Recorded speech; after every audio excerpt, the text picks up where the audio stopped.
computer, and it's recording, so we should be chickadee check. What's up, guys? Hey. Welcome to the Brothers of Kayfabe podcast. I am one of your aforementioned brothers in Kayfabe, and this is Confessions of a Wrestling Tape Trader. Normally, I'm by myself, but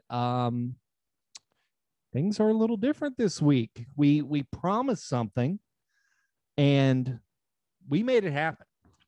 So usually you don't see me during Wrestling Tape Trader, but we're doing a really cool watch along this week. I got Mr. Wrestling himself. What's up? He's got the Mr. Wrestling hat on right there. And so what are we going to be watching today? So, as we mentioned on the podcast, we are going to be watching Hitman Hart Wrestling with Shadows. It's a fantastic documentary. It's a one-of-a-kind documentary. So this will kind of be more of a watch-along, if you will. Now, we'll go ahead and say this. If you want a direct link to how you can watch Wrestling with Shadows, if you don't have a copy of it, which if you don't have a copy of it, I recommend you get one. It's on DVD and VHS. But if you're part of the Patreon, you'll be seeing this video with your own eyes. We'll give you a direct link on how to watch it. If you're just listening, do some research and find it, or join the Patreon for $5 and be a part of it. I've got till 5. It's true. R.I.P. So R.I.P. So how we're going to do this is, whenever you're at home, if you're watching this on the Patreon, you can pull up on your computer this video. And then it's like you have your two favorite wrestling podcasters watching the movie with right you. Here. It's like you're sitting to my right, or you're sitting to Jake's left. That's how it'll be.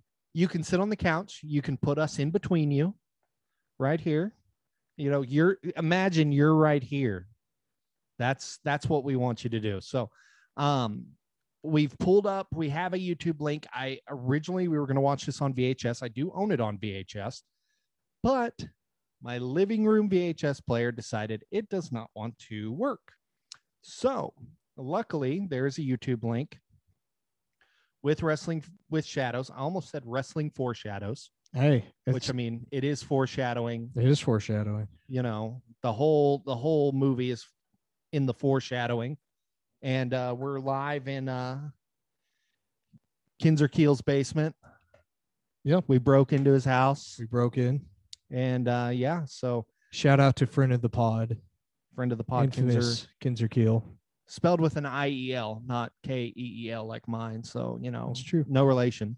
Mm-hmm. Still looking for Vern. I know. You see Vern, I don't know why. There's something. It's the same thing I mentioned in our last episode with the interview with Hannibal.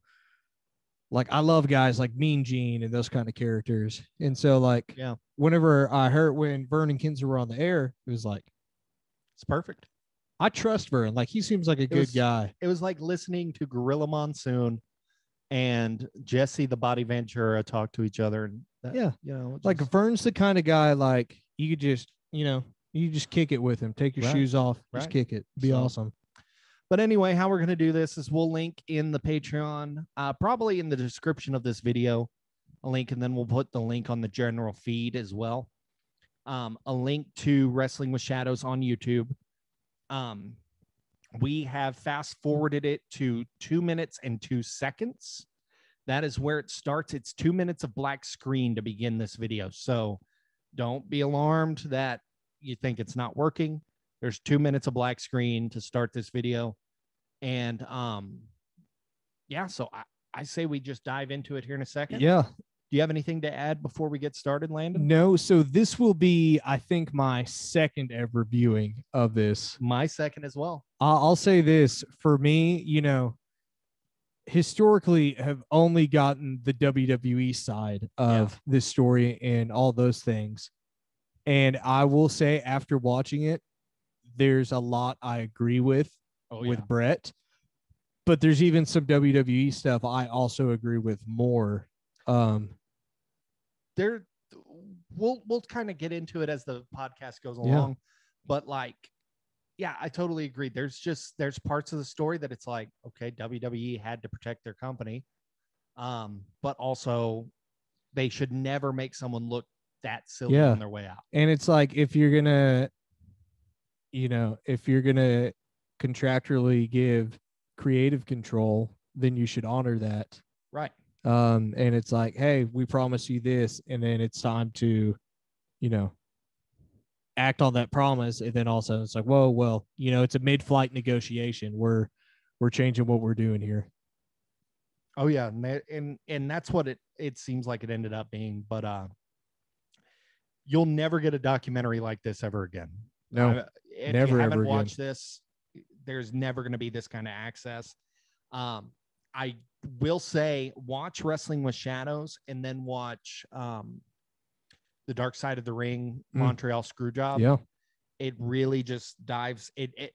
Wrestling with Shadows does a great story of the lead up and then what happens. The Dark Side of the Ring really dives deep into why. Yeah. Because they talk to Cornette, they talk to Pritchard, Russo, and then of course they talk to Brett. And what's interesting is, Dark Side of the Ring, up until that came out, you didn't have something like this that was the non-WWE side of it. I know there's a handful of interviews. I mean, former brother in kayfabe, Triple J, Jimmy Jackson, has I can't remember what it's called, but it's some kind of, it's not kayfabe commentaries, but it's like a compilation of shoot interviews on is the Montreal Screwjob a work. And so that might be something maybe we can have Jimmy watch through that for us, or maybe we can cop that from him and go through that. But we got the podcast dog Dottie here, Patreon exclusive, trying to figure out why I'm holding something up to my face. But anyway, I say we dive into this. We are going to talk a little bit while this is going on. But you might hear a little bit of it in the background. We just don't have the capabilities to mute the TV, especially when we're watching a documentary like this. But since we both have watched this previously, we're going to talk a little bit while we go on.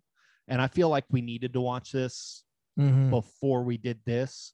Yeah. Just so that we know what's going to happen. And not like, this being our first time through. Yeah. Because you do have to pay attention to it. Yeah. And I do recommend, if you're going to watch this along with us, watch it fresh first if you've never seen it. Because you'll want to see it in work. So I've got it pulled up. Let's do it. My Fire Stick went to the screensaver, and we have pressed play. We're at 2:07 right now. So turn it up just a little bit.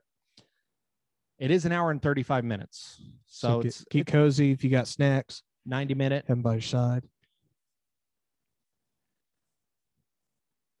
You got to love this 90s fashion too. Yeah. I recently bought a pair of denim jeans, denim shorts. Got some jorts. And I always feel like Attitude Era Heart Foundation, Bret Hart walking around in them.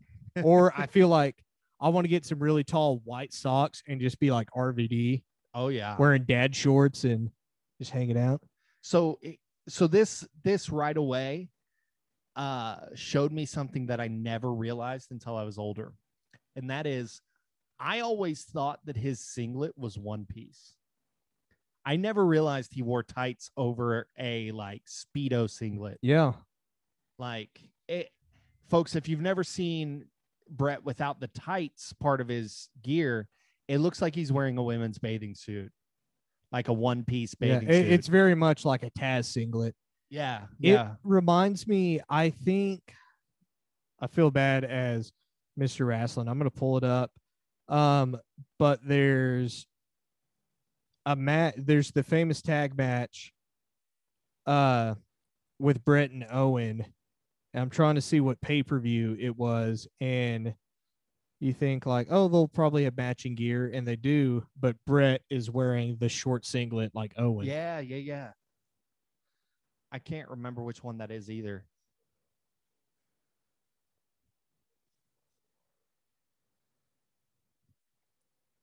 We got some black and white footage of the Hitman.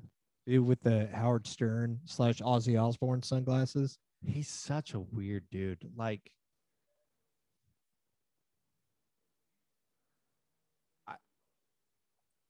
so they're showing footage of Brett when he's in India. If you've ever read Brett's book, which I highly, highly, highly recommend I need to read reading it. It's so good. He talks about it in a lot less flattering way than it's depicted here. Talks about it being like a hellhole, or yeah. that sounds like to Brett. put it frank. And that's the interesting thing about Brett. He's so blunt, sometimes for good, sometimes for really bad. Right. He's talking about how he can't lose to Sean and Mike Montreal. And it amazes me for someone who is so into doing the business right that he is not willing to do the job on the way out. Yeah.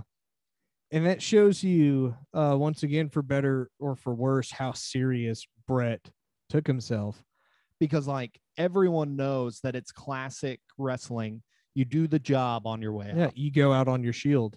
Yeah, you know, you go out looking at the lights up in the top. And it's amazing that they get to talk to Vince in this too. Yeah. So right now they're playing, if you're watching along with us, they are playing the infamous interview that they did with Vince after Brett's departure, and you can see the black eye. I've never noticed the black eye until now. Yeah. So Brett screwed Brett. Yeah, and it's just been said.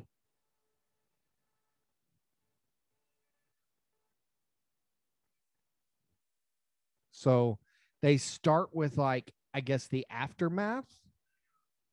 Dude, is that Doc Hendricks? 100% is singing for the fans. He's ridiculous, man. Look at that polo. But also, this is one thing people don't realize is how like redneck parts of Canada are. Oh yeah. Like, well, I mean, just watch Letterkenny. Yeah, dude, watch Trailer Park Boys, and it's like, oh yeah, like that's a southern United States trailer park. You know, and he is a Canadian hero. Like, there's no doubt about that. People who don't even watch wrestling in Canada know Bret Hart is a Canadian hero. Yeah. I mean, you have that entire, Hannibal talked about it, you have that entire just Hart legacy up there. In Calgary, right?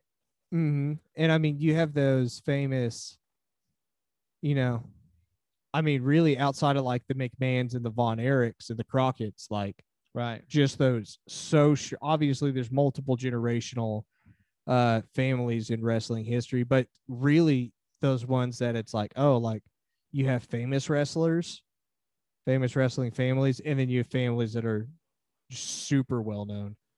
There's more than one wrestling's royal family. It's true. Now, who's more famous, the Harts or the Samoans? Harts.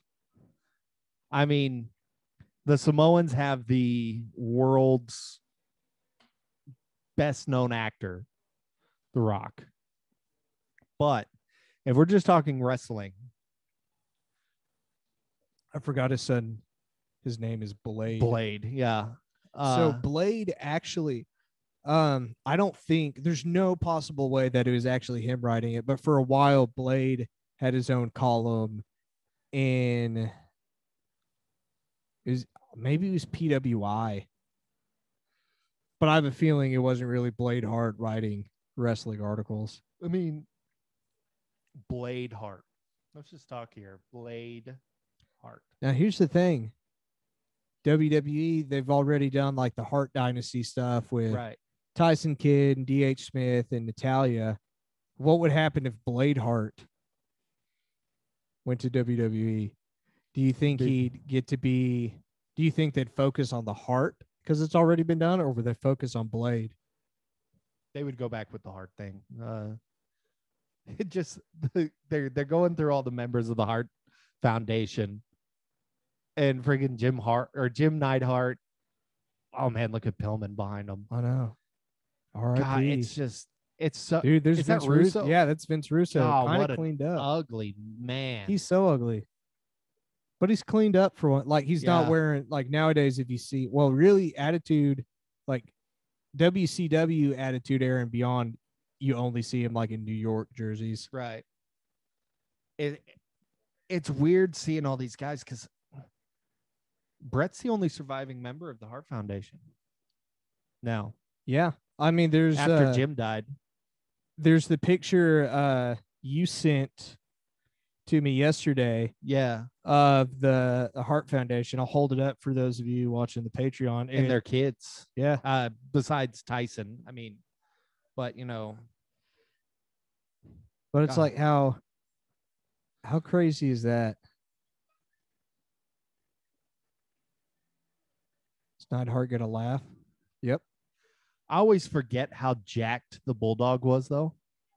The British Bulldog is like, how was he not a world title holder in Vince's eyes? He should have been. We've talked about it before, the Bulldog Bret Hart match from SummerSlam. I want to say it's 92. And it's just like the momentum there is like, you think with his size and power, he would have been world champ.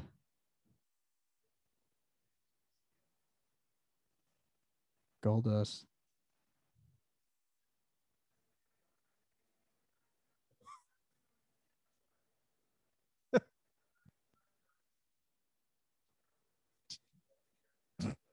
Dustin Rhodes, man. With a Truman Capote impression, making fun of everyone who lives in Saskatchewan. He's just such a great, like, Dustin Rhodes, how he never had a career as just himself. Because, like, just Dustin Rhodes on his own is so entertaining. Now, he has an all-time great character in Goldust. But, like, it's amazing that they had to take him to that point, you know? Yeah, because, I mean, even, you know, you see him as the natural Dustin Rhodes in WCW, and it's just like, eh. Yeah. And unfortunately, like, not so much for Cody, but for him, it's like they expected Dustin to be Dusty 2.0. Right. And it's like, oh, he's not. But it's also, it's like, you never got to see like Dustin's personality in WCW. There's Sunny. Sunny days.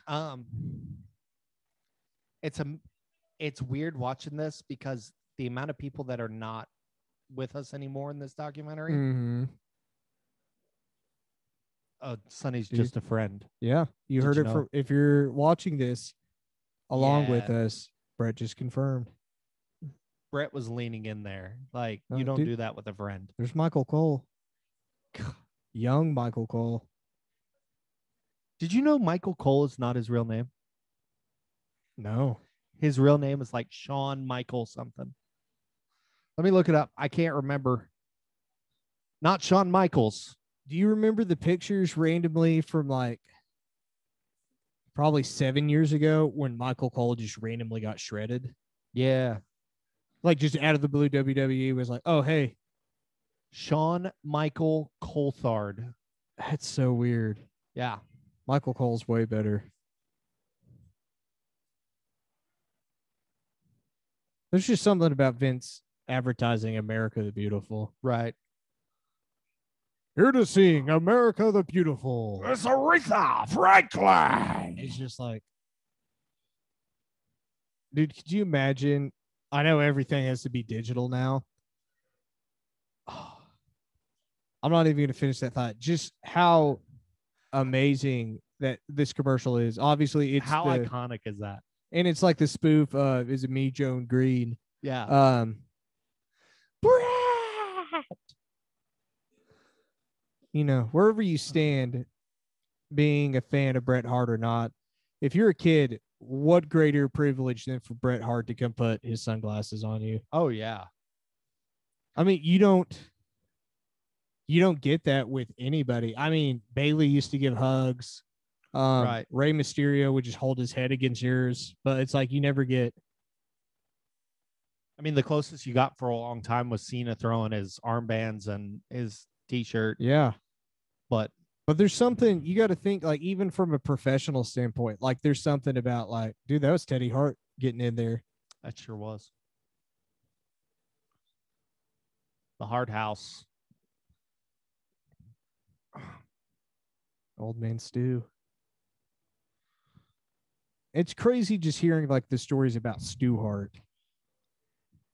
Look at all those candles. I love the stories that supposedly like kids would come visit the Hard House and he'd ask them if they want coffee. And like, he'd be like, how you want to take it? And they'll be like, I don't know. He goes, good, black, just how we only serve it here. Yeah. Like, or there's like the okay. people tell stories all the time about how like just all the cats in the Hart House and how he'd be like cooking eggs and the cat would like poop on the counter and he'd use the spatula, flip the poop off the counter and then immediately put it back and flip over the eggs. Oh my gosh.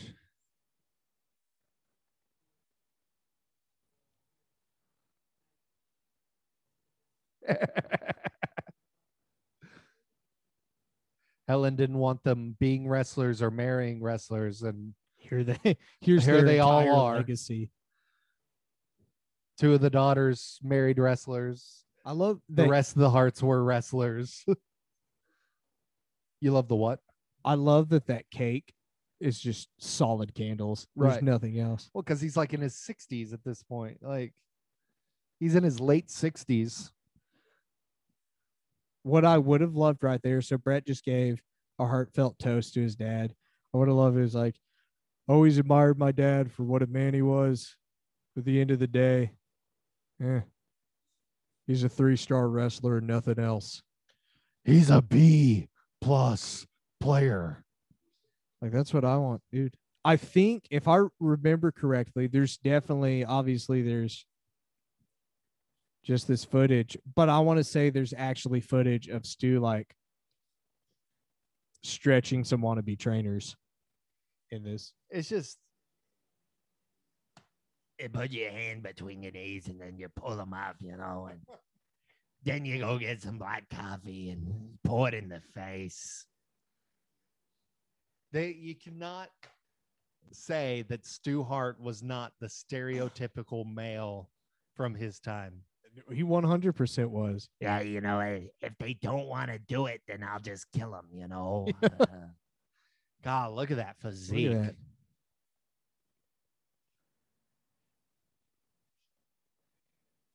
He's just, yeah, you hear all the stories of just screams coming from the house. And Stu would have these giant bodybuilders, and his 68-year-old self would be stretching them out. And the bodybuilders would be screaming like 5-year-old girls, you know. Yeah.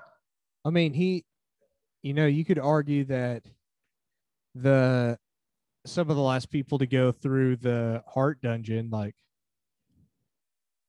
were kind of the last of a dying breed of like legitimate tough guys. Yeah, I mean, is it Tyson that was the last graduate? I think he was the official last one. I think it was still managed by other Hearts after that for a little bit, but it wasn't like you weren't trained by any actual Hearts. It was like, hey, here's some people just using our space.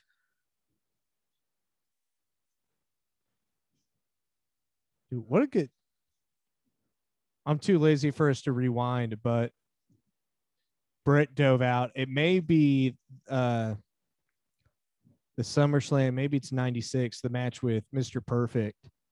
And Brett dives over the top rope, and you think like, oh, he's going to land really awkwardly on a crossbody. but essentially he's doing like a sling blade over the top rope. Yeah. It's just the physicality that he looked like he was giving out. And there are people that say that Brett like would make it look like he just busted your jaw off, but he didn't even touch you. Yeah. Like I think, I think it's bad some of the ways Brett took himself so seriously, like outside of the ring and career wise, but you can't knock how serious he was about his in-ring work as far as everything looked legitimate. Everything looked Who is that? believable. I have no idea. Allison Hott. They hate being called Fart Heart. Fart Heart. But Dude. there's Cool, Brett. There's this rumor that he practiced his punches by punching a feather. And his dad said that he could only work once he could punch the feather and the feather not move. I fully believe that. Oh, Georgia Hart. I mean, and there's something that comes out of it because either your work is snug enough and believable enough that no one's going to challenge you, but also to have the ability to back it up. Like, what was it? I feel like we talked about it a couple of weeks back, where it's like Joey Janela like trying to fight Enzo way back. Yeah. And he's like, dude, I can knock you out. And Enzo being a former boxer, and it's like, okay, let's do it. Let's do it. And it's like, no. Let's do it, bro. I think we're definitely, that's my personal opinion. I think we're lacking legitimate tough guys in wrestling across the board. Like, I think there's some that either just pure strength or size, could do something. And obviously you got guys like Jake Hager and stuff that are still legitimate, but it's like in Drew McIntyre, he could kick your ass. Yeah. Like you with that size and strength, like, if he gets in a fight, chances are it's going to favor him. But then it's like you have other guys to where it's like, oh, hey, I'm going to get in a fight with Mustafa Ali. Right. And, it's probably. I'm not going to go get in a fight with Bret Hart. He's going to stretch me. Yeah. And it's just that old school mentality. And part of it, I believe, comes from, hey, you need to learn how, you need to be able to take care of yourself if something happens. Dude, it's not child abuse, it's training. Right. I mean, Stu legitimately stretching his children who are like below 10 years old in these pictures. Keith Hart. How many Harts are there? There's like at least 6, isn't there? At least. Dude, there's the if you haven't seen it, WrestleMania 26, Vince McMahon versus Bret Hart. And it's just, oh man, it's the no disqualification match. And all the Harts the Harts come out. Bruce Hart's like milking the crowd for all it's worth. That's when the Hart Dynasty finally got their face turn and their push. Yeah. We got the Penny Tag Team Championships. They were the first to hold those titles. Look how classy that study is. It has the giant globe. Do you think that antique globe opens up and there's like a? Oh yeah. You come over here and there's it's the good Canadian whiskey. You've got like this globe-shaped rocks inside of it. We keep the good whiskey inside the globe. Liquorman's tequila. Where the kids can't find it, we let them drink the black coffee, not the whiskey. What a classy thing. I was about to point out the fact that there's booze on the mantle. Okay. The sound clips that they're playing. I know. Of the guys getting stretched. Screaming. I want to say, I hope they show it because I swear there's clips of there's just guys training, and I think right here they do, don't they? Yeah. Yeah, because he stretches that guy out. Yeah, he just lays him down. You guys, if you're watching, please, like, this is an episode. Obviously, this portion of it almost looks like Tito Ortiz. This portion of it isn't the best for if you're audio only. Here, let's go quiet for a second.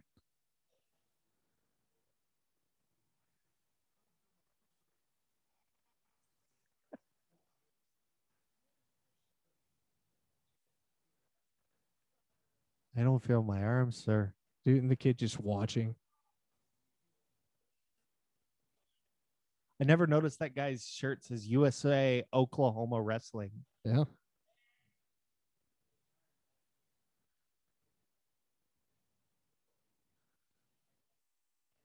I love that. I also love that it looks like that guy. You can't tell if he's wearing like grappling shorts or if he's wearing jean shorts. They look like with jean shorts with logos on them. That's what it looked. Yep, that's They're 100% definitely. what it This is. guy's getting stretched in jean shorts. That's probably why he's getting stretched because he's wearing. Look at him. A 70-year-old man just made it to where this guy can't move. Yeah, I mean, you know, to put over like amateur wrestling and grappling, it's like, you know, the whole idea of momentum shifts, like that makes a difference. And then just being able to like, okay, you're in full control, so you can torque however you want to torque. I loved how oddly formal the guy he was stretching was. Yeah. I can't feel my arms, sir. Yeah, like that's the most Canadian response ever. Let's just being polite, you know. Dude, I think that's Harry. Look at how purple he is. That is a 70-year-old man. Yeah, I think that is Harry. It's weird seeing these kids. Don't they show young Natty too in this? I think, dude, this is so random. But speaking of Harry, I forgot there's an episode of Hogan Knows Best where Harry goes on a date with Brooke. That's weird.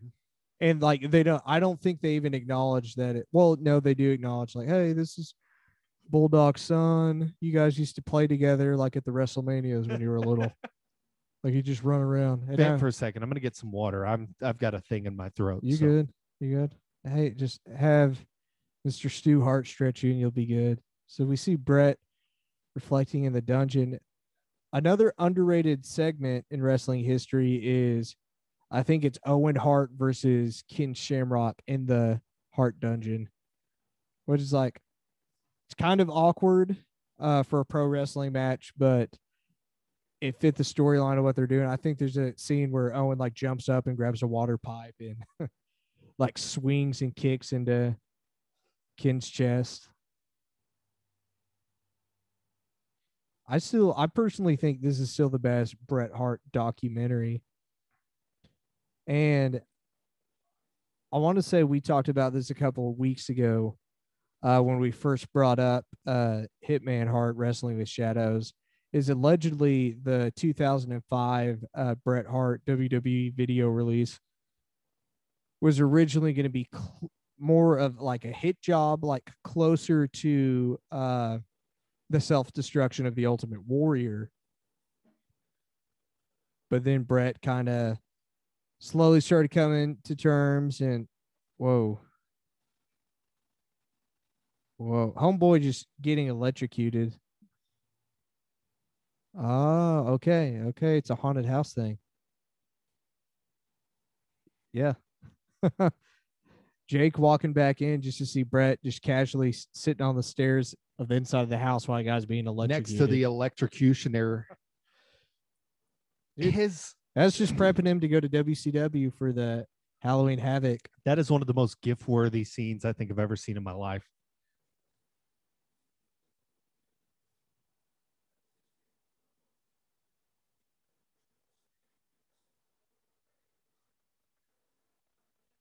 Dude, old like used car salesman Stu right there.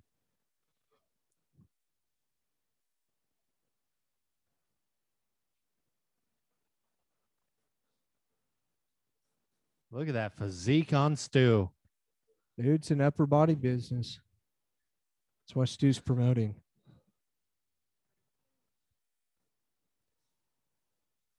Look at that tuxedo Vince has on. Dude, so that's the cover of Bret's book. The hair looks drawn on.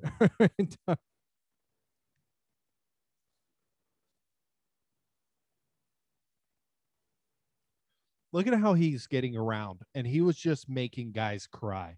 Yeah. Like, that's what amazes me about him. It's like Danny Hodge being able to crush an dude. apple in his hand. R.I.P. Danny Hodge. We know you're wrestling Stu Hart up in heaven right now. I always think about, like, if you were to get in a legitimate, like, fight, like, you know, you're somewhere and someone's drunk and being belligerent and they start throwing down, like, what pro wrestling stuff would you do?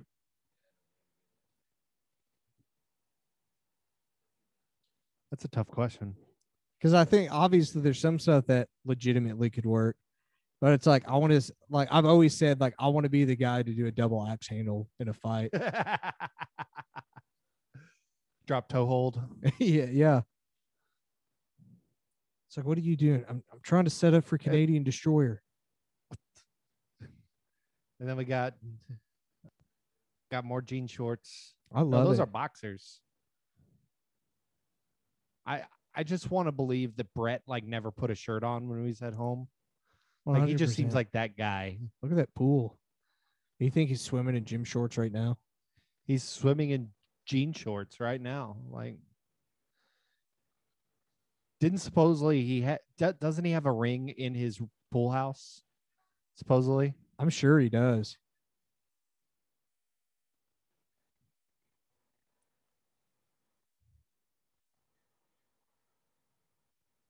Oh yeah, this is right, because I was just listening to a podcast talking about this the other day. You know, Luger had jumped over, Rick Rude had jumped over. Um, who else was it? Obviously, like Razor and Diesel. But there were guys jumping over, not just because of the guarantees, but it was just like they'd it was more so things that, you know, the 90-day no compete clause didn't exist, but then you had Luger showing up and you had Rick Rude showing up, and maybe even Kurt Hennig showing up.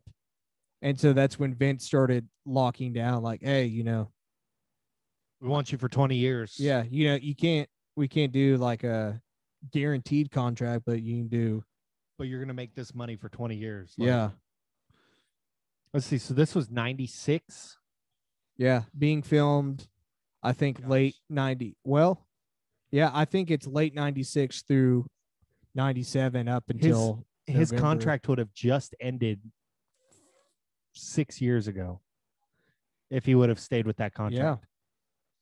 That's insane to think about. I mean, 20 years is 2016. It would literally be like an Undertaker situation. Yeah. Could you imagine Brett? So we live in this alternate universe where Brett never goes to WCW. He takes a 20-year contract, and Vince can pay him, because that's what it ultimately came down to. Is Vince found out he couldn't pay him, so he never goes to WCW. He never gets kicked in the head by Goldberg. And most likely never has that stroke, because they said that the stroke comes from the kick to the head. Yeah. This dude's still wrestling. Yeah. At this point. Owen probably never dies. Yeah. Because Owen probably wouldn't have done the stunt. And then, oh man, the Simpsons angle. Not only would Brett have been on The Simpsons, but he would have ended up on Family Guy. Oh, of course. Well, that would have been the crossover when WWE signed with Fox. Yeah, 100%. You know, he once again just cooking in black jeans and no shirt in the kitchen. Right. Black jean shorts. Remember, black jean shorts. They just look like Canadians, man. It's just, I never thought that there was a look to Canadians, but they just look like Canadians. I'm always fascinated by how active wrestlers keep their gear. Yeah.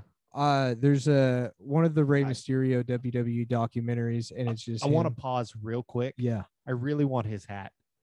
Dude. The Canada CCM hockey So sorry to interrupt. I just No. want, like, while they're looking at that, I want that hat. Dude, have your mullet flowing through the back of Oh that. my gosh.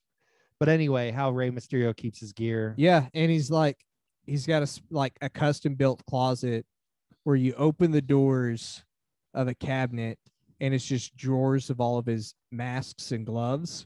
And then he's got a separate area where it's all of his like pants hanging up. Could you imagine, like, he's getting ready to go on a tour? Babe, what'd you do with my tights that match my orange mask? Where did it go? I put them in your drawer. It's not in here. Yeah. Everything's misplaced. It always amazes me to see candid Vince McMahon, because we always look at him as not human. Right. But like, look how weird he's acting. Supposedly he's like a completely different person. Well, I've sent it to you, the WWF I think it's WrestleMania 12 weekend like softball game. Yeah. And part of that video is just like fan footage from that weekend. And Vince, they're all in the hotel that the wrestlers stand in, and all these fans like stop Vince. He's like, hey, like, I'd really love to, but we've got to get to this meeting. They're like, hey, I drove all the way from so. Well, okay, you drove that far, so we'll take care of you. And everyone's like, well, I drove from here. And Vince is like, I drove double that to get here today. Oh, Pat Patterson. R.I.P. Who are those two guys? I know Bruce is on the. There's Bruce right there. Okay, so I know he's a Hart, but who does Teddy belong to? Either Bruce or Keith. I'm pretty sure. I can't remember. Don't hold me to that.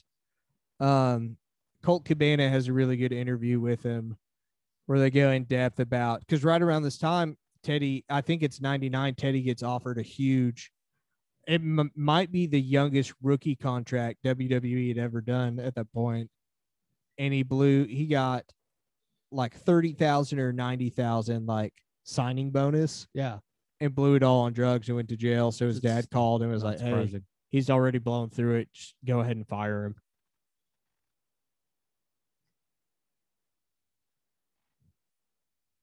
So we're at Canadian There's Stampede. Bruce. Oh, Pritchard? Yeah. I wasn't paying attention to that. I was looking at his jacket. This like listen to that pop. This era of the Hart Foundation is just so good. I always loved Bulldog's gear at this time. I'm a mark for whenever they use their home country's flag on gear. So like the Union Jack, just it looks great. I love that.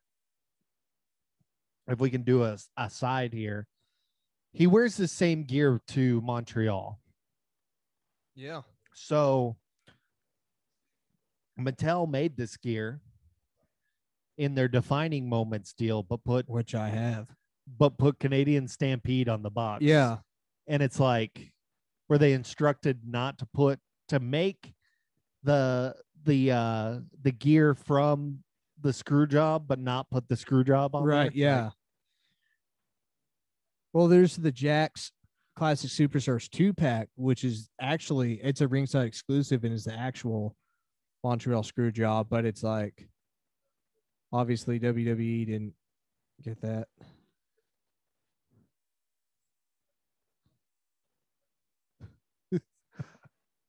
I also I'm just so, especially the Attitude Era, but just all the different ages and different people that used to be in wrestling crowds instead of it just being like 20s to 30s now.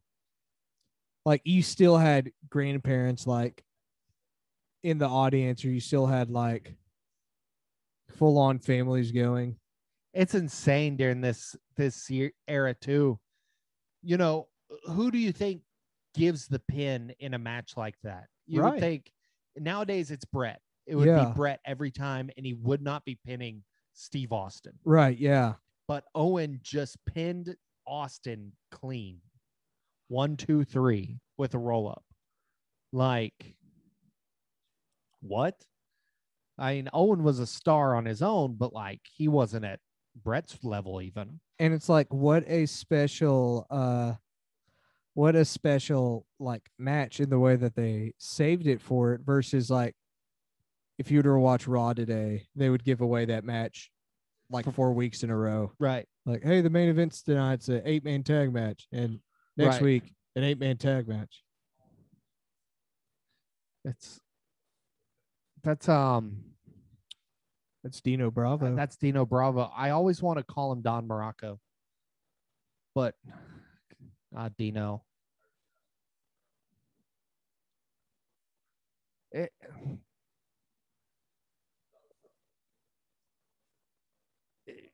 If you haven't watched this documentary, I mean, this is such a good doc. Dino Bravo. And also, how wild is it to see the WWF scratch logo? I know. Because that's what it was at the time. We're so conditioned for it to be blurred out.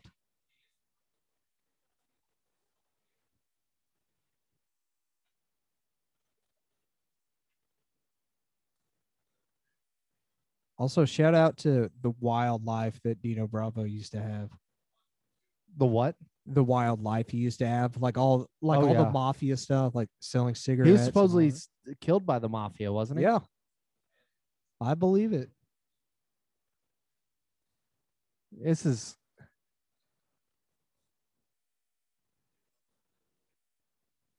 There's just some parts you just have to stop and listen, folks. Like,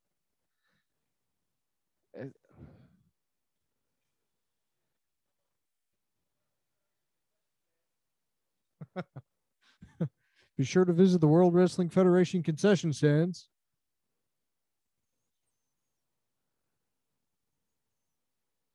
I want to see what vehicle he's in.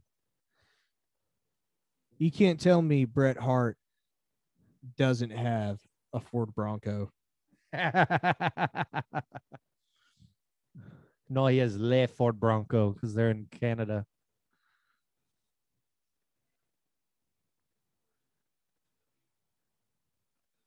Starts just stretching his kid in the back seat. It's like, you got to work. Listen, sooner or later, kid, you got to start learning. For a second, I thought the generic music they were playing, I thought it was Booker T's theme song for a second. That would be funny.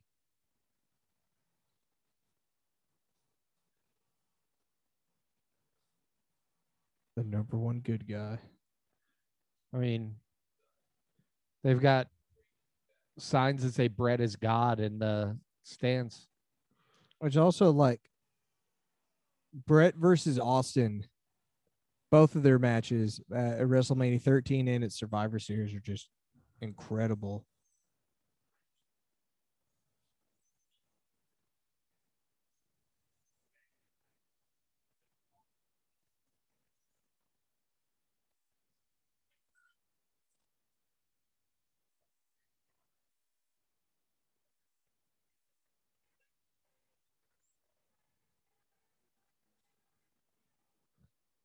We've got outside commentary.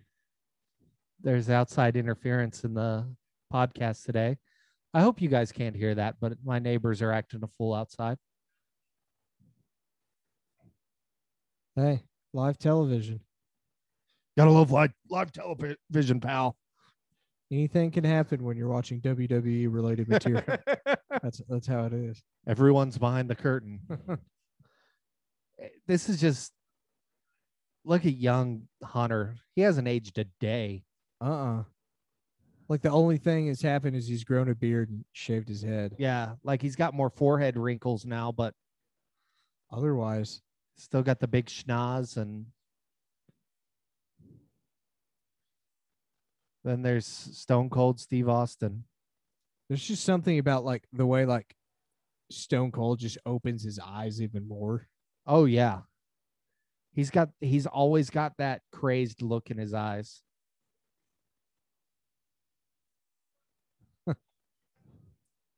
If you put the letter S in front of Hitman, you have my exact. Shout out to Matthew McCrite for the S Hitman wet fart. There's just something I love heel Brett because it's the exact same as face Brett. Yeah. It just depends on what side you're on. It just depends on what country you're from. Like his entire feud with Shawn Michaels, where Shawn is technically doing heelish stuff, but it's cool. And like Brett's whole argument is like, you're nothing but a degenerate, Shawn. Yeah, and yet the Americans were rooting for Shawn. We all hate uptight Bret Hart, right? Because he's so better than us. And then Bret's just like, you shouldn't be teaching kids to say those things and to do those gestures. You should be teaching them to work hard and be good people. And boo. Yeah. And then Shawn's like, you should go to your 98-year-old grandmother's house, put your hands in there, and tell her to. I'm just saying, no kid had to take a Bret Hart shirt and turn it inside out at school. Right. What a great match that is. Was that 10? That wasn't WrestleMania 10. No, was, this is, I think this is 13 because it's the I Quit match. Yeah, and it's when they did the double turn and technically neither man quit. Yeah. Yeah, I mean, he's talking about it right now. All of a sudden, he's the bad guy. And dude, little kids flipping him off. Standing next to their grandparents, flipping them off. The 90s were a different time, weren't they? They were. Austin 420 sign. Well, it's just to a point where you couldn't deny Steve Austin. I mean, he was a heel, but everybody wanted to be a fan. And here he goes. He stuns the ref. And people cheer him. People cheer him for being a bad guy. Yeah.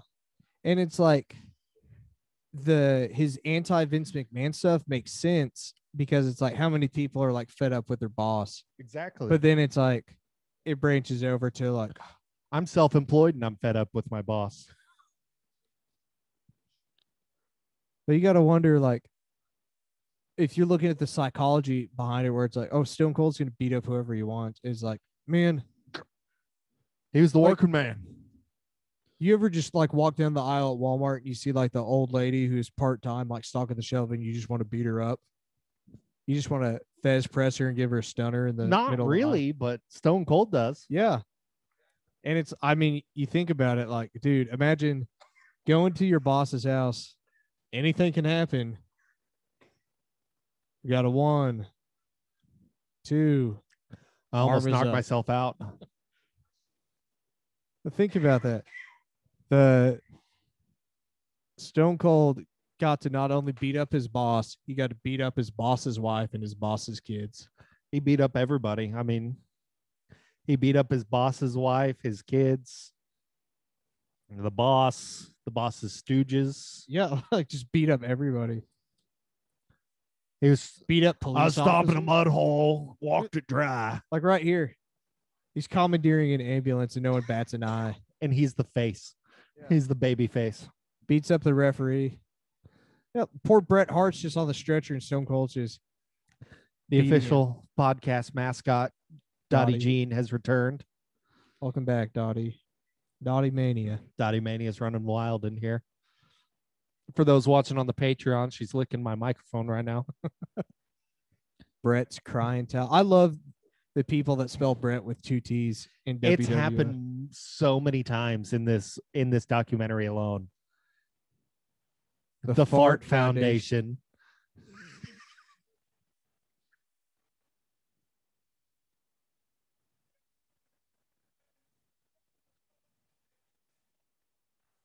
Now we're seeing like real heel Bret Hart. Oh no, he said a naughty word. Hey Brett, Canada's that way.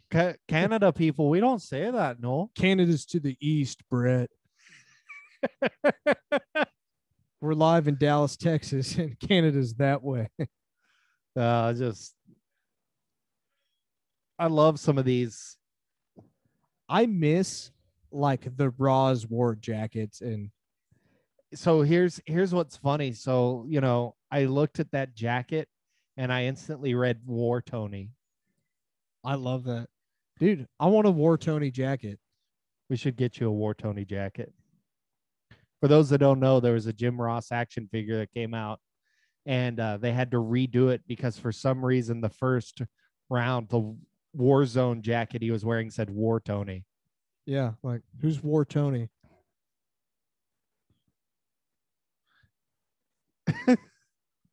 Dude, what's sad is here we are 20 plus years later, and they're not. and it's like everything Brett is saying in 97 is still true today. This is what Prime Minister Trudeau is saying right now, Yeah. as he continues to make Canada a hellhole right now. Yeah. It's like technically Canada does have healthcare. I don't know where they stand racially. They seem to be a little bit better than us, at least with the people that live there, maybe not with the people outside. But it's like, okay, hey, dude, we got the Patriot in there. I forgot about this. Brett's already in the ring, right? Yeah. Don't turn your back to Brett. He ain't from the US. How crazy of a concept is it that we have an American Patriot luchador? It makes perfect sense. Why wouldn't we? Well, damn, pal, it makes perfect sense. Oh, no. The flag touched the ground. Does anyone follow that rule anymore, that if the flag touches the ground, you have to burn it immediately? Well, if you watched Dynamite this week, Anthony Agogo tried to throw the American flag on the ground, but Cody caught it because Cody is the greatest babyface of all time. Dude, Cody is the most over babyface in wrestling. I don't know if you knew. Cody Luther King Jr. is what people are calling him now. Yeah, I mean, War Tony right there. There's this big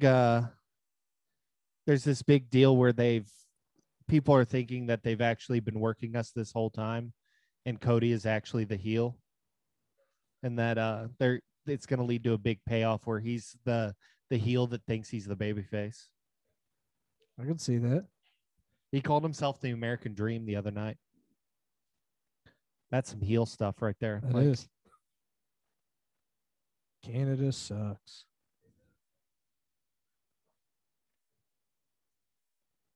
I mean, it's not wrong. Shout out to our federal government. We love you and we appreciate the hard work you do on our behalf. To my FBI agent that's listening into this Zoom call. Thank you for working for the people instead of the people working for you. Look at Discount Taker in the crowd. It's amazing that Brett started this whole border war between Canada and USA.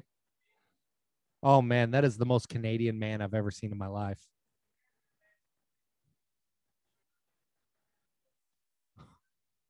The American fans are too patriotic. He says as he's holding a Canadian flag and wearing a Canadian shirt that has the Canadian flag on it.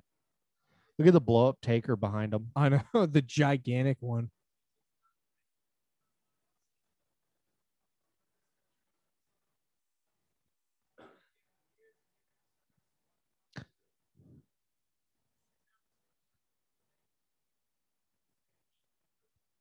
Bud White. Look at the King Kong inflatable next to Undertaker. I love how we have King Kong and the Undertaker. That's the next in the Monsterverse is Kong versus Taker.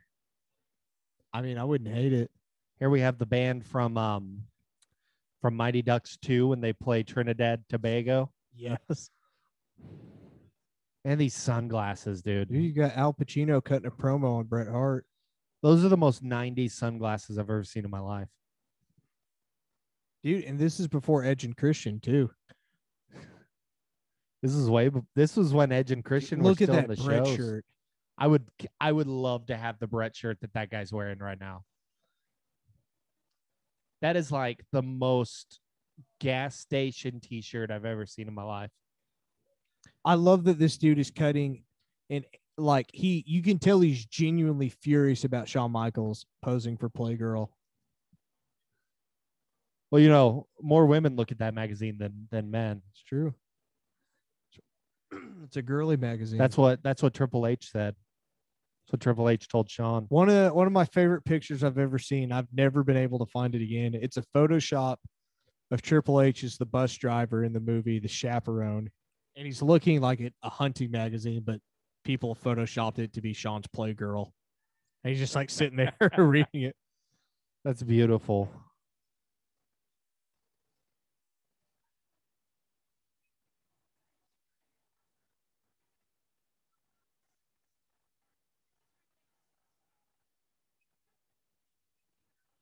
Dude, like, how is Bret Hart a heel?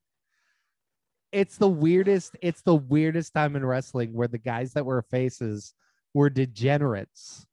This guy who actually cares about his family And the guy that's for upstanding values is the heel. But I mean, I'm on Shawn Michaels' side. Dude. Put her in the ring. She needs to cut promos for Bret.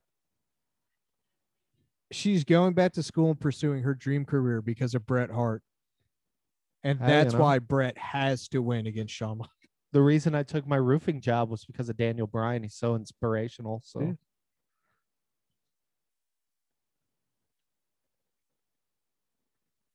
The podcast mascot, Dottie Jean, has decided to lay down on her new pillow on the ground. One day we'll get her on for an interview. She doesn't like to talk too much, though.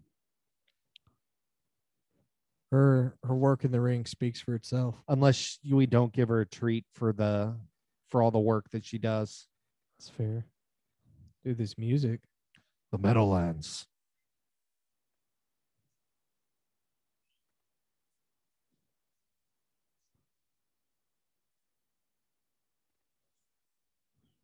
But also the fact that during this time, like, you hear all this stuff where it's like Shawn, like, basically owned Vince McMahon. It's insane that Vince even let him come to the top of the company. Yeah. For like how much trouble he caused, like, is he that worth? Because there's no way that would fly today, right? No. Like with it's genuinely crazy to think about with how much of an alpha Vince McMahon is that Shawn Michaels would have that much influence and stroke with him, allegedly. Look at this kid. He's like berating King behind him. And King looked like he was about to cut a promo on him and then just went. Shawn's ego is so big, it's got its own zip code. Look at Pat Patterson. So we're at SummerSlam now. Sponsored by Stridex. What the heck is Stridex? The old Zit cream. Face wash. Look at the back of any comic book from gosh, look mid at his to late arms. 90s. Dude. Shawn was jacked. I know. Oh, yeah, this is Bret and Taker, isn't it? Mm-hmm. Where Shawn is referee. We still got the WWF logo. I love and hate this music. Well, it's just so 90s. Like, it's like very dramatic, but then you just have both men and women just. Now, this was whenever Taker was switching over to the Ministry Taker, Mm-hmm. where he kind of gotten rid of the original Dead Man. There he is. Is that Pritchard? That sure is.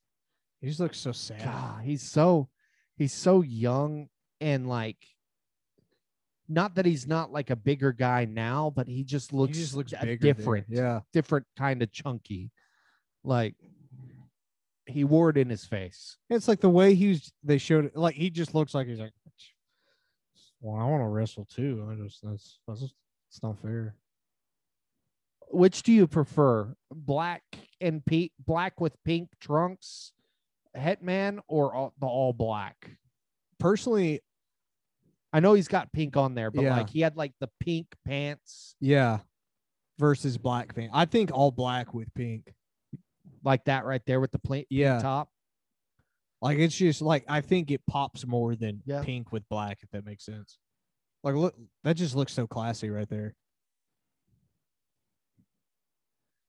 So you like the black singlet, black tights? I do personally. I think I agree with that. It makes the liked pink whenever- stand out. I liked when he would do the black top Mm-hmm. or the pink top with the black With pants. the alternate ones, yeah. Dude, Why? he just Why- wearing the same. for I want to his- see for the his official pictures. yeah. So So- you know that they kept that from like the belly button up for the actual 100%. That's what like I want the full. If you're watching this, you can see it. It's Brett's just not wearing his bare-legged. tights, but he's got his singlet on, and they're just doing upper body shots. Look That's at what- that.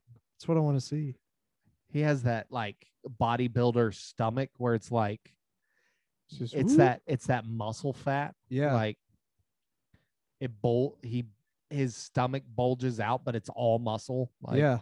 Like if he's just standing there, he doesn't have abs, but whenever he sucks in, he has abs. For the folks not watching at home, we're just looking at Bret Hart shirtless, pumping iron with his friend. I couldn't see the face of the guy that he's pumping with. It's probably one of the Hart Foundation, but he's wearing a San Jose Sharks hat. It looks like he's wearing some kind of hockey hat.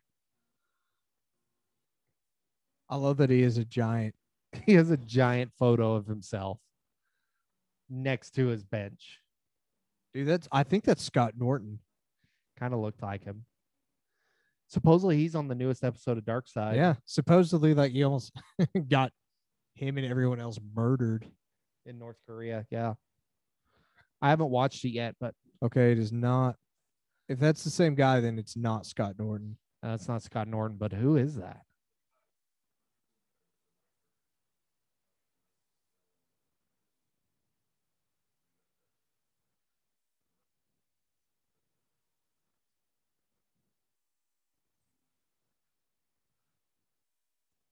Whoa. Telling. It's Brett explaining that he is a prisoner with the nicest cell In WWE. and the warden is in his pocket. But does the warden have another favorite? Is Brett going to get shanked in the prison yard one day? Look at that Hasbro inside his fish tank. I love that. But you know how many people who All would the- watch this now and freak out? Because that's like a $300 figure. Yeah, all the figure collectors just like gasped. Oh, Julie. Does that make you want to get a fish tank just to drop a Hasbro in it? No. Oh man. The video game where it's literally just video, like they took video of the players. Dude, we're watching Brett play PS1. This is awesome. Did you see how he's holding the Yeah. controller? He's both hands on one side. The kid was like, Dad, you're supposed to hold it over here. This is a ridiculous show. Like, I forget how much, like, just weird. Is that his wife? Yeah. Gosh, she looks so different.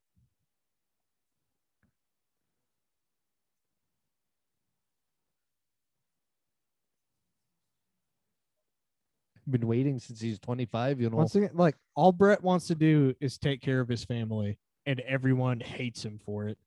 Everyone hates that he's a wrestler, Oh, especially his wife. what do you mean you want to walk your daughter down the aisle, pal? Can't she walk on her own? We have health care, you know. You know, when Stephanie got married, I had Triple H drive her off, so we didn't have to walk. Yeah, I had her drugged and taken to the Little Whitechapel. Vince is losing the war for TV ratings against Turner's Hashtag 83 WCW. weeks. So, I mean, and it makes sense that he went with Sean because Sean was that controversial guy, and Sean has ratings. Yeah, But like there's no denying that. It just kind of goes against who Vince is. Mm-hmm. Oh my gosh. Yeah. Like this is your hero. Look at Rick Rude. Look at China.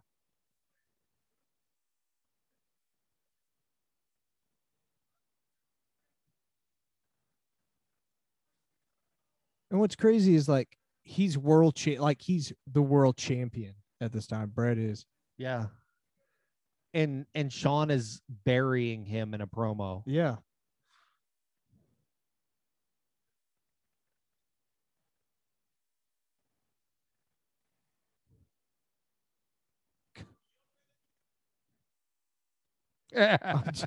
Like they're just killing Rapping him. on him. Look at Anvil holding the slammies. Did you see that? Yeah.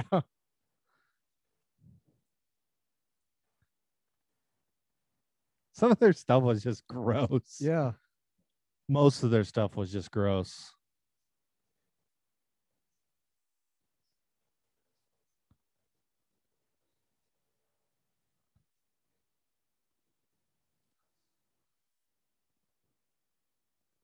The things you do for ratings. Right? I mean, you know, if the crack of Sean's butt is gonna make ratings, then I mean Yeah. it makes ratings.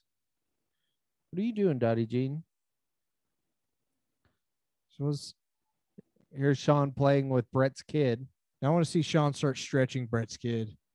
I love how Sean is wearing Brett's glasses too. And they legit hate each other at this point. Yeah. Like Brett hates Sean. Vince drops a bombshell. Ooh. Here's the reality. If you haven't seen this before, you need to watch this. Like I know we've said it, but it's genuinely unlike any other WWE or wrestling documentary for that matter. That's just the amount of access they had. I legit didn't realize that was his wife whenever she was walking to the table. Yeah. Sunny days.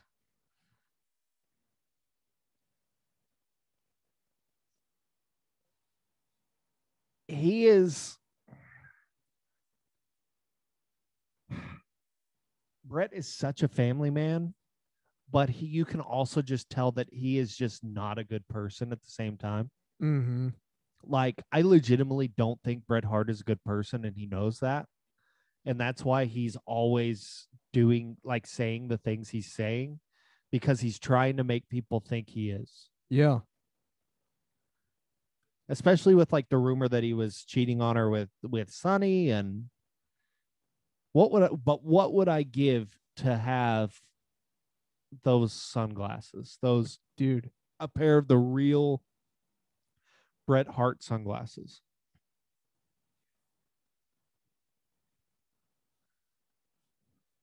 This is like it. This adds so much complication to the dynamic of Bret Hart anyway. Right. To where it's like, okay, like you see Bret like the family man, where he's like I need to do what's best for our family. Yeah. But it's like I also know like what I'm worth, and now I'm being told I'm not worth this. I love that he had everything in a Mead notebook too. Yeah. Like literally a school notebook.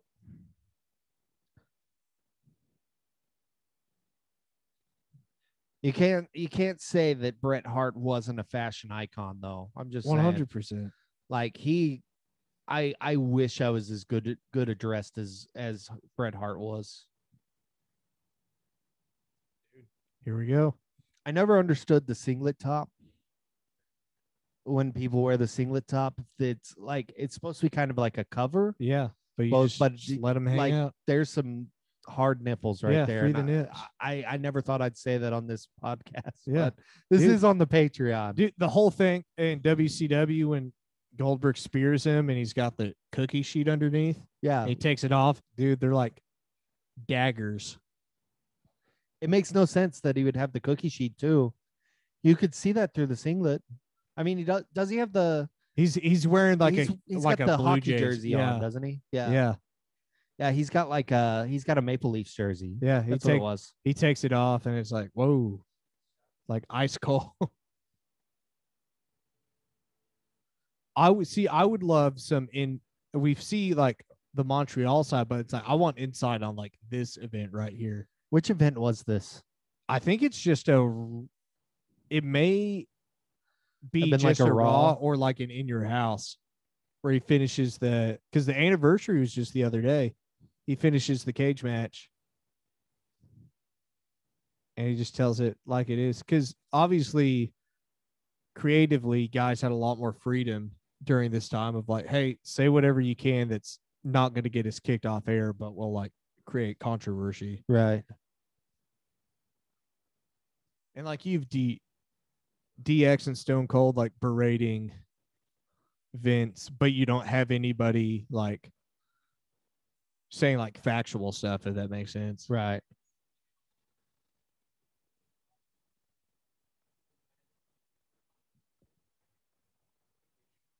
Look at those earlobes, bro. Gross. Who is this man? Dude, Mark Marrow. There's Sable. There's Mrs. Brock Lesnar. Mrs. Brock Lesnar.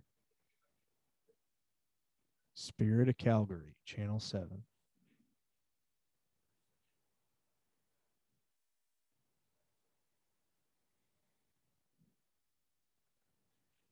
Dude, if Brett and Goldberg both have this standpoint of like they want to be superheroes, but it's like you can't let your kids tune and watch superheroes and then see that.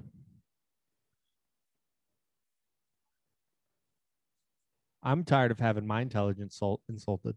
What do you mean? Good guys versus bad guys.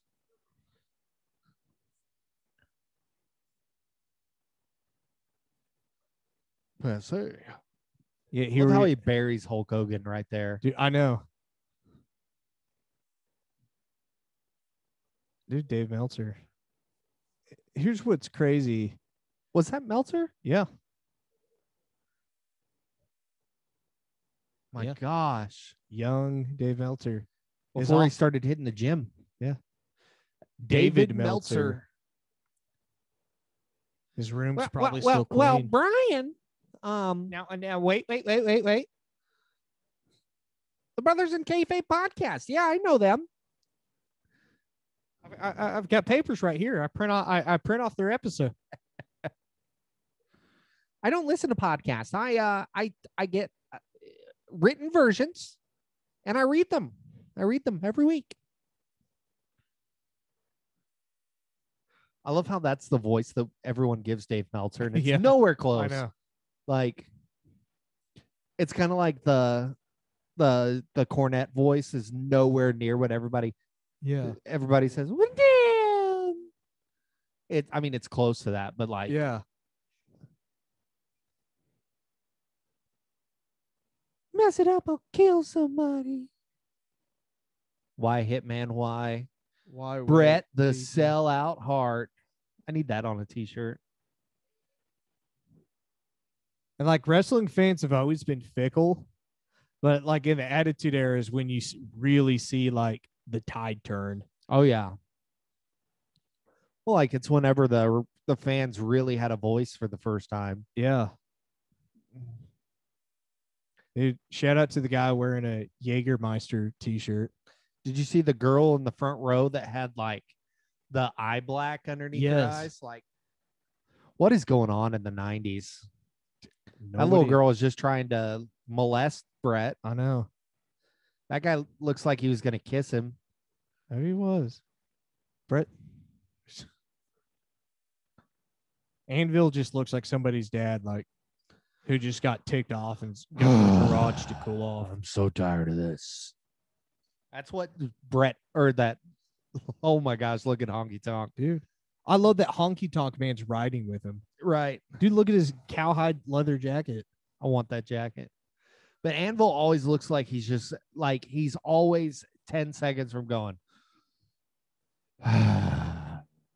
Like, you know, that dad deal. He was making dad noises when he was 10 years old. 100% he was.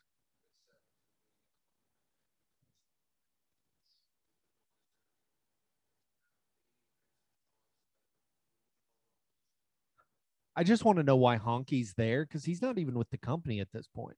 I don't think. And I don't know why he would be at this point in 97. Also, RIP, if you guys have seen what Honky Tonk Man looks like now, that he's finally no longer dyeing his hair. And Yeah, he's finally turning it gray. yeah, and he's got a full beard and everything. He just, I haven't seen the full beard, but I've seen the gray hair. dude, it's sad. End of an era. Colt Cabana always talks about how he always wanted a Honky Tonk Man like gimmick that you could just milk for the rest of your life. Right.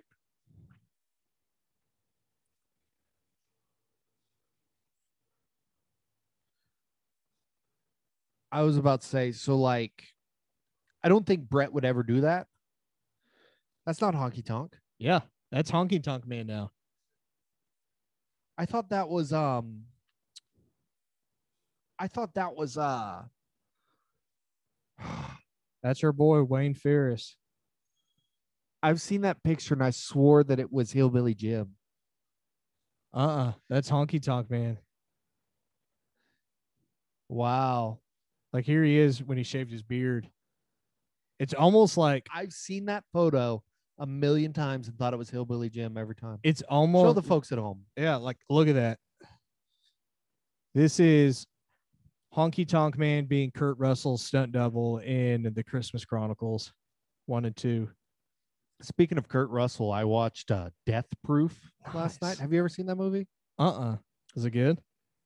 We didn't get to finish it, but it has one of the grossest car crashes I have ever seen because he's like a murderer, right? Mm-hmm. And he uses a car to murder people. And he literally hunts down this car full of girls and it keeps cutting back to the beginning of the crash, but in the POV, that's beautiful. But in the point of view of how each girl dies in the car, and there's 4 girls in it, and it's so like it keeps going back, and like one of them, her whole leg, like from the hip, just ends up on the street because she's got her legs out the side of the car, and it's just like this is like some serious Quentin Tarantino stuff. That's so gross. Dude, I love that you can just see like the exposed rafters, Right. or like the support beams of the dungeon. Like they just don't care about that. Like this is just where we train. We can breathe in all the asbestos as we want. It's like I don't care if you can look up and you can see inside of the kitchen. Dottie Jean. Look at that Hitman Heart hat. We have now got the 3rd member. Welcome back, Dottie. What do you have to say for yourself? Dottie, are you Team Brett or Team Sean? And I'll say this, like, Bark twice if you're in Milwaukee. dude, BCA. You'll say this what? I'll say I'm Team Sean all the way, but I get Brett. Oh, I get him. I'm on his side. Sean's where the money is, but Brett, like, I mean, I've always liked DX, especially later DX. But you know, I just never could take Brett seriously because he took himself too seriously. yeah. So it's just hard for me to get behind Brett.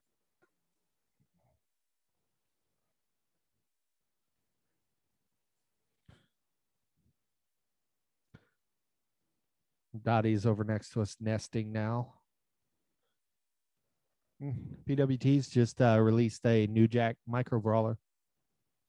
It's tempting. Yeah, it is. It really is. Dude, we need Proceeds go to Jessica Young. I know we have the Dark Side of the Ring, but it's like someone now has to do a New Jack documentary, Oh, yeah. like a deep, deep retrospective.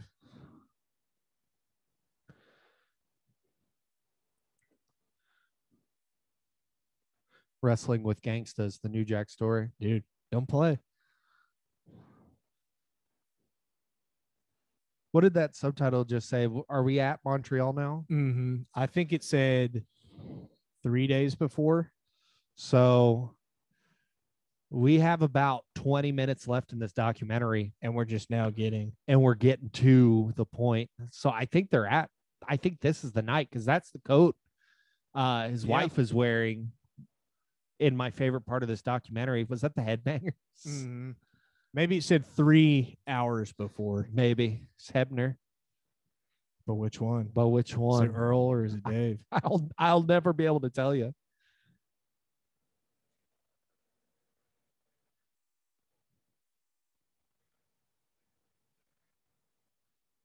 Whenever I see like the wrestlers roughhousing with like other wrestlers' kids, there's always the part of my brain. It's like, what if they hit their finish right now? Right.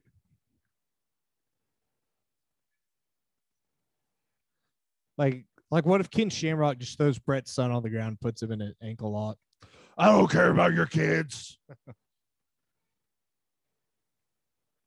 I Dude. love the fact that they're all a big family though. Like for the most part, you know, Brett and Sean hate each other, but like Sean still roughhouses with his kids. Mm-hmm. What if Sean got his Brett's son in it? Like, what if Sean like told Blade, like, "Hey, this is what's going down. Do you want to ever be a part of this business? This is your chance. Keep your mouth shut, or you'll never work." So here's the camera in the bag.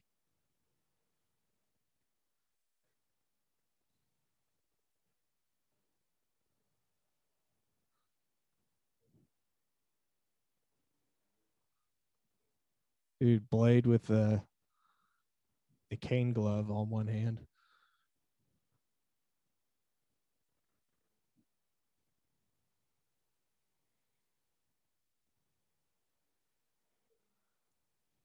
Blade is not happy that his dad is leaving the WWF. There's Vince getting FaceTime with him. I just love how Vince is so chummy with him here, like knowing what's about to happen. Yeah.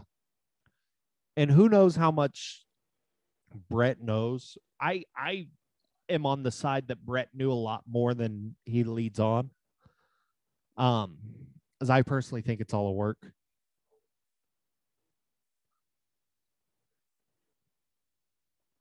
Brett wears a wire. Because on this part, I truly believe Vince knows that he's got a microphone on. You've got to. I mean, to be in Vince's shoes, like Brett's had this camera crew this whole time. Like you got to know. Yeah.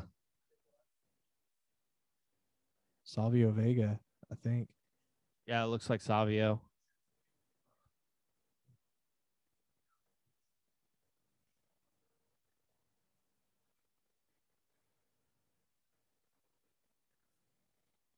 Whoever that was that just passed by in trunks had the back hair of a freaking Chewbacca.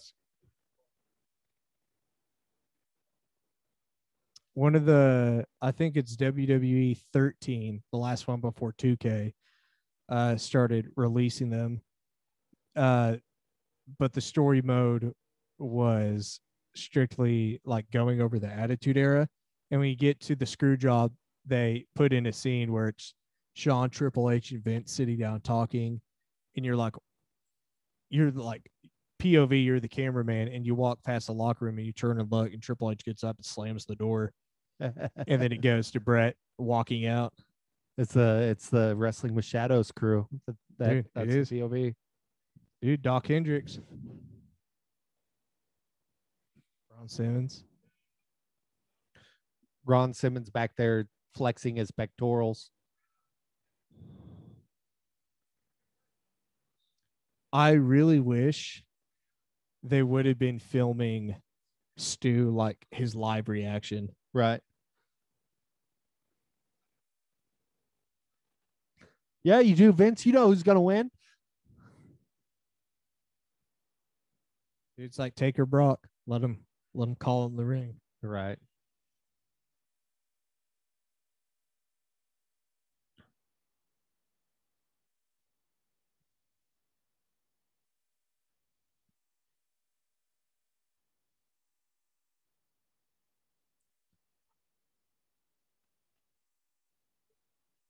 I love that they just randomly showed an intro for Raw with the Raw stage, and now we're at Survivor Series again. Right. It's like, all right, we're going live. Here we go.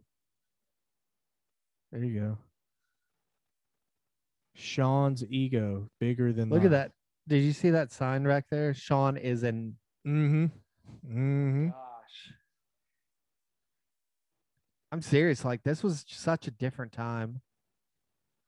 Come on, Blade little carrying the flag for his dad.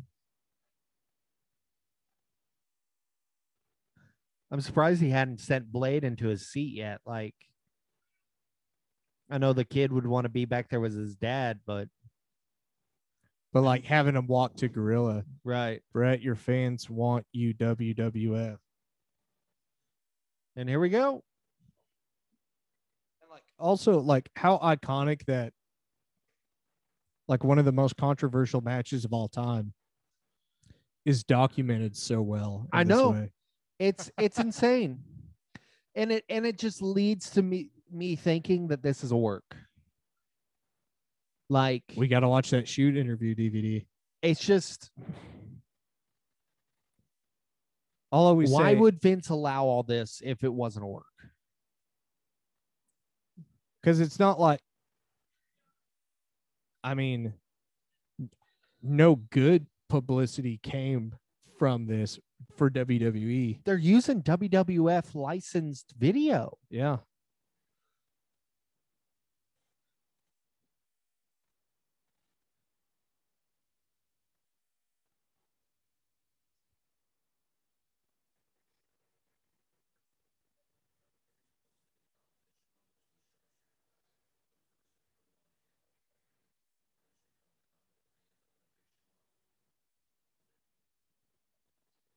Now I want to know where that audio is from, because that's really crisp audio, like crisper than just like wearing a wire. Yeah.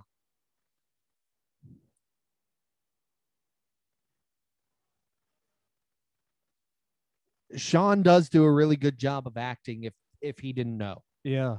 He does a really good job there where he falls over and like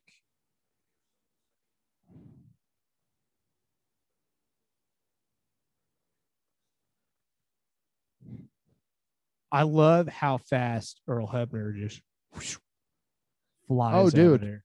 It's like the Cornette story where Cornette says that he was trying to be the first one out of there. And as he's getting in his car, a car flies past and it's Earl Hebner. Yeah. I mean, Like, understandably so.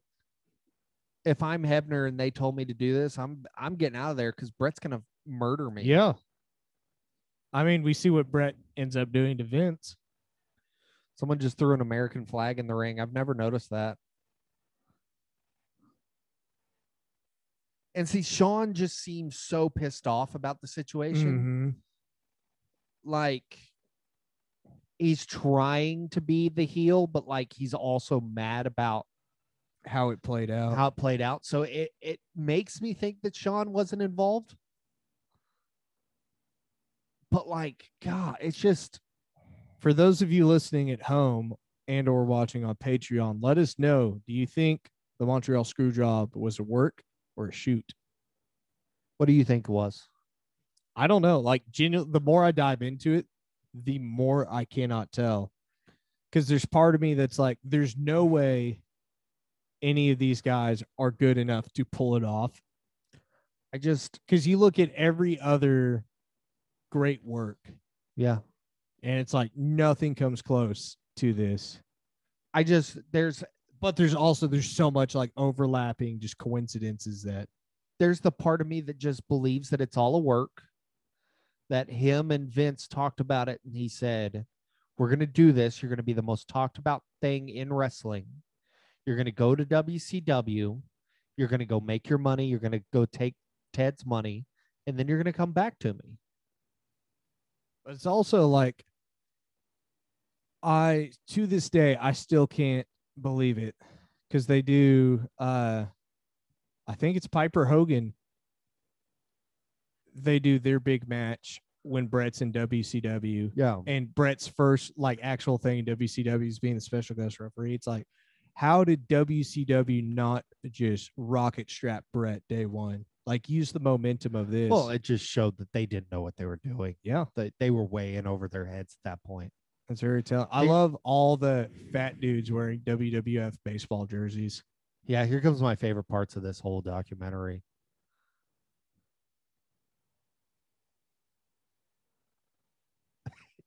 Blade just blowing weird bubbles too. It's like, what does he do?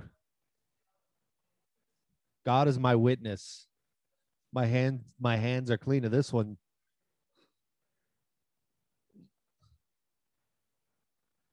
I believe Sean. I mean, if it was a shoot, I think it was the guys backstage, the refs, and Vince. Now, to play devil's advocate, is Sean such a scumbag person at this point that he's just that good?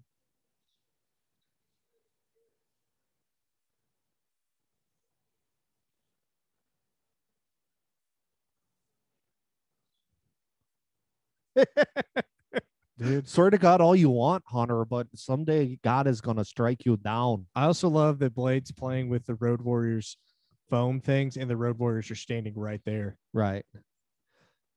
Like there's an animal just chilling. And see, even there, Hunter looks like someone that like is not involved in this. Mm-hmm. And he's just like, she's not gonna believe me, so I'm just gonna look to the ground. Like, but also he looks super guilty at the same time. Yeah, it's like one of the like, are they that big of scumbags that they could like almost like drug addict level to where it's like they can lie to your face like up and down. Yeah. And then walk away and be like, that was just total crap. I'm on two levels. Because look at how calm Brett is here. If this was true, Brett would still be rampaging right now. Brett wouldn't be taking his time to put his clothes on.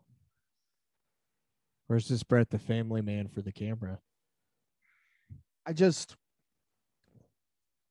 And also, like, because here's Brett after he's been punched, and allegedly he's hobbling because the way he buckled when Brett hit him. Vince, you mean? Yeah, Vince broke his ankle. Yeah.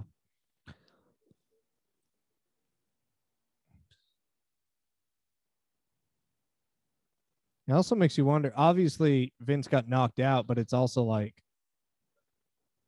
did Vince, what kept Brett from doing anything more than just one punch?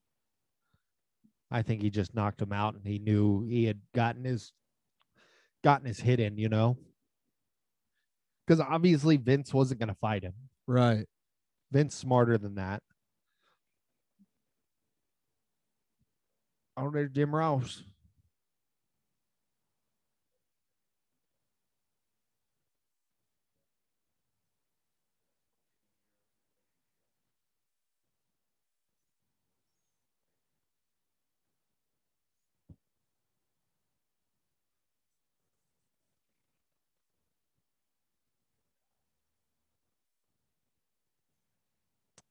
This is just such an interesting promo. And like, if it's, he exposes the whole business too. Yeah. And that's the thing, is like, this is what the fans are getting. Right. So it's like, oh, like this was all Brett. They had no other choice but to screw Brett. Brett wasn't playing ball. So it's like, for me, whether it's a work or a shoot, it puts me in the place of, I 100% get where WWE is coming from. And you also get where Brett's coming from, to where it's like, hey, this contract was pulled out from under me. You said we could go out on my terms. Right. And now we're not. But then it's also Vince is like, hey, like you're one cog in the wheel, and the wheel has to keep turning. I have two beliefs on this whole thing. Number one, it's a work. And the only people that know it was work is Brett, Sean, and Vince. And then, of course, like Cornette and Pritchard and Hebner. Or that it was a shoot and Vince only let in on Hebner and the ring, the bell keeper, because I think Pritchard has even said that he didn't know this was what was going down. Yeah.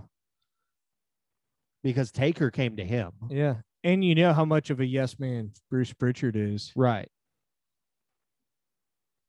I love that they've superimposed this on Brett's TV. Right. Marco Stunt. Marco Stunt coming out to see Shawn Michaels. You know, at that point, they might as well should just blow my brains out, you know, by a character standpoint. Caveman. Look at that. It's a caveman. Is he wearing a mask? Yeah. It's like a latex Bret Hart mask? Yeah, with a wig, but it legit looks like a caveman. Yeah, it does. Dude, Old Man Stu. Where's DDP Yoga to save Stu Hart? Oh, man. Bro, listen to me, okay, Stu? We're We gonna just- stretch. All right. Oh, we're gonna stretch, he said. Get out on the mat, we'll stretch. Bret Hart now wrestles for Ted Turner's WCW. It's Ted Turner's WCW.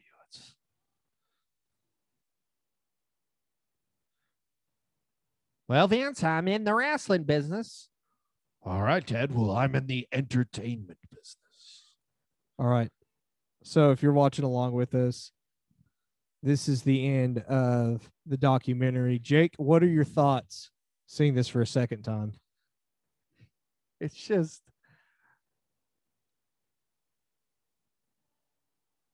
for being someone that I just don't care for, Bret Hart. I mean, I do. He's a great worker.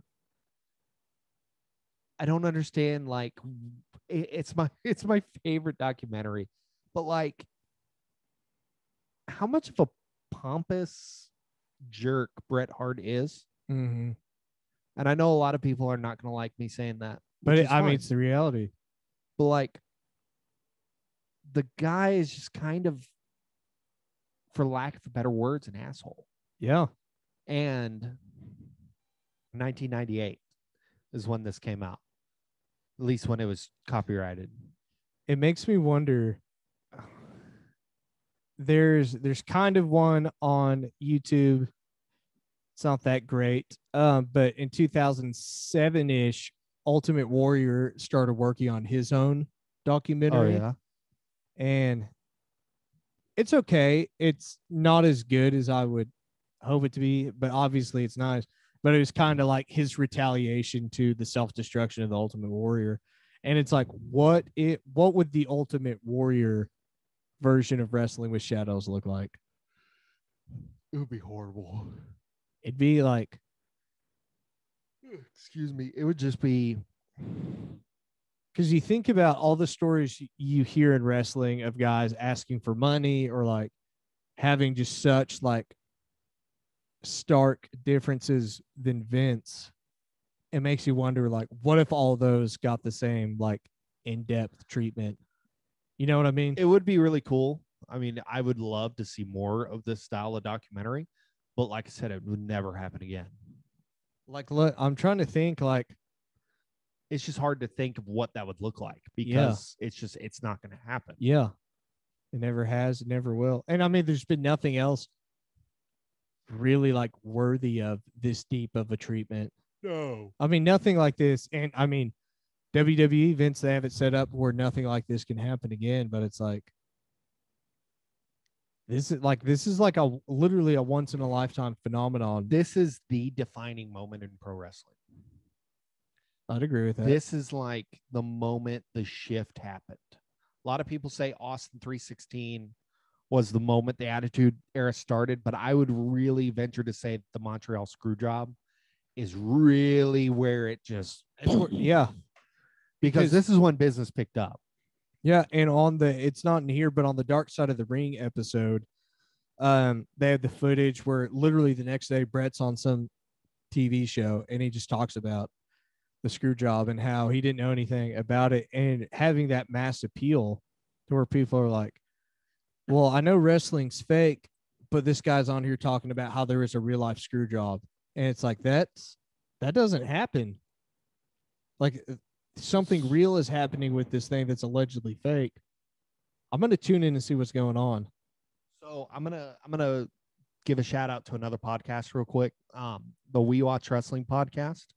I talk about them quite often. It's one of my favorite podcasts, but they have this guy on there from time to time named Casey Corbin. And Casey Corbin is one of their friends, and he is from Canada. He's from the Calgary area, all of that. He is has a story that he had tickets to the Raw the night after the Montreal Screwjob. Now, he had these tickets because he had a friend that gave him the choice of he could have tickets to the Survivor Series or Raw the next night. He chose Raw the next night because he had tickets to a Bills game. And he had never been to an NFL game and wanted to go to an NFL game. So What a team to go watch. yeah. And so like he was like, "Oh, I'll just see Bret Hart the next night," you know. You The know, words that have lived in infamy ever since. But in 1997, the only NFL team I want to watch is the Bills. it's the Buffalo Bills, of course. Yeah. Because who else? What other team dominated the late 90s in the NFL? No one but the Bills. The Buffalo Bills. It's ridiculous. It definitely wasn't the Dallas Cowboys. No. Definitely wasn't the Denver Broncos or Green Bay Packers. No. It's just over. So what do you think about this whole documentary? I mean, So we're going to pull back the curtain a little bit. So as you guys get ready to, by the time you've gotten to this point, you've already encountered it, but there will be Mr. Wrestlin's historic deep dive on this documentary itself. And I'm going to try and do as deep as research as I can.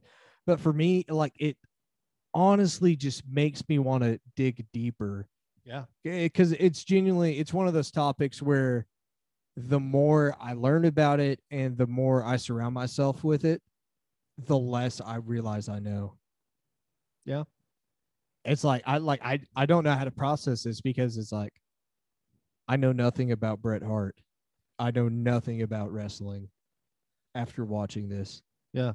But then it's like I'm going to consume myself and, you know, It's insane. Like, this is just a weird snapshot of wrestling in that in that year, but like this specific event of, you know, whatever, the 6 months leading to Bret leaving the company. and there's nothing else like this. And after this moment, wrestling is never going to be the same again. Mm-hmm. This is where wrestling took that turn. You know, they changed their logo at the same time. You know, they started, like he was saying, adding more sex and violence and profanity in a business that he didn't believe should have that, which is funny that he went over to WCW. Yeah. Because they were They're doing the exact same thing. They had Nitro Girls, for Mhm. God's sakes. Like, so I don't know. I think I can't help but talk in a Canadian accent after watching this show, you know? So, Sorry, everybody. sorry. But I just can't help but think that Bret is not as good of a person as he puts himself off to be. I truly believe he cheated on his wife with Sonny. Read his book. Does he delve into that? He kind of tiptoes around it, but it's like, I mean, it's nice because it's genuinely written by Bret Hart. It's not, you know, It's not ghost written. It's not ghost written. And I mean, you can tell because it matches up with the kind of stuff Bret Hart says. So he divorces Julie in 2002. And he's had 2 other wives since then. That should kind of show you. I'm not saying because you get a divorce, you're a bad person. I'm not saying that. But he had all this rumor and innuendo. And with how long that first marriage, this video, they say like either 13 or 19 years that they've been together at that point. Right. And it's just like, makes you wonder. to have a marriage that long, and then all of a sudden it's like, well, now I'm gonna have multiple like 2-year wow. marriages. So they separated in May 1998. So, So right they around this time separated this came right out. after this. Yeah, And then didn't get an actual divorce until 2002.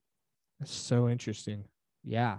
Just they got a divorce hours before he suffered his stroke. Dude, just what I said a couple of minutes ago. The more I think I know, the less I actually know. He's such an interesting person. Like I would really like to know to have seen the life through his eyes, Mm-hmm. because I think Bret Hart is enough of a worker that you're never going to know what's true. Yeah. And that still plays into the fact that I think it's a work. I think the only people that knew were him, Vince, and Earl, maybe even Shawn not even knowing. And Shawn, being the professional, was like, well, now I got to get heat. So I'm going to go grab the belt and be pissed off. But I don't know, man. It literally casts more shadows. It literally, no pun intended. No pun intended. Like, it casts more shadows on the fact that this is a work. Mm-hmm. I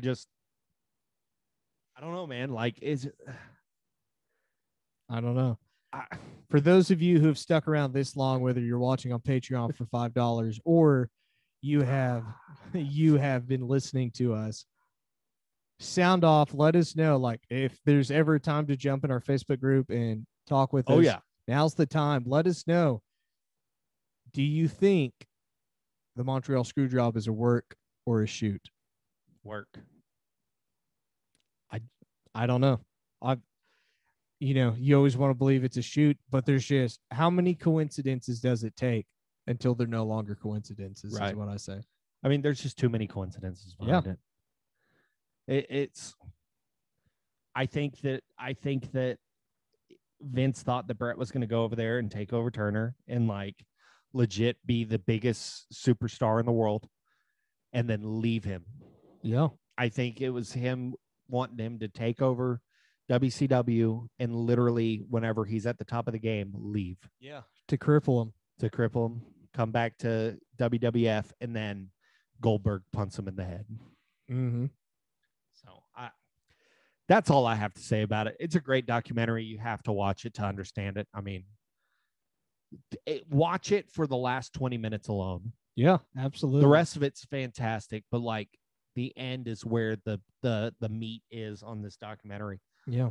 So, do you got anything to plug? I mean, we've been rambling on for a little while now. So I've got nothing. I hope you all enjoy this. It was fun to kind of do a double header. We won't always do this, but doing a historical deep dive and then backing it up immediately with, watching the actual deal. Yeah. So I hope you guys enjoyed this. We want to give you lots of content, give you some good weeks to make up for some of the short weeks. Right. So I genuinely hope you all enjoyed this. And if you're still listening at this point, thank you. The build to Memorial Day is happening. So it is.